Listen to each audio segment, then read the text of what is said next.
ಕುಂಭಕೋಣದ ಶ್ರೀ ಮಧ್ವಮಠದಲ್ಲಿ ಮೂಲರಾಮರ ಪೂಜೆ ಸಲ್ಲಿಸುತ್ತಿದ್ದ ಶ್ರೀ ಸುಧೀಂದ್ರ ತೀರ್ಥರ ಮನಸ್ಸು ಚಿಂತೆಯಲ್ಲಿ ಮುಳುಗಿತ್ತು. ಈ ಮಠದ ಜವಾಬ್ದಾರಿಯನ್ನು ಮುಂದೆ ಯಾರು ಹೊರುವರು?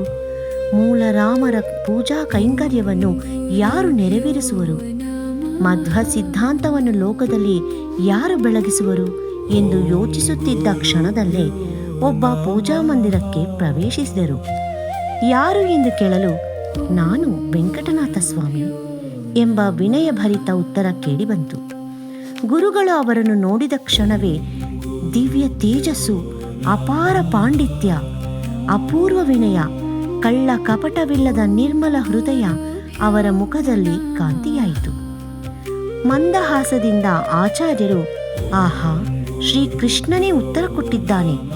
ಈ ಮಹಾ ತೇಜಸ್ವಿ ಧರ್ಮನಿಷ್ಠ ವಿನಯ ಸಾಗರ ವೆಂಕಟನಾಥನೇ ಮಠದ ಭವಿಷ್ಯ ಎಂದರು.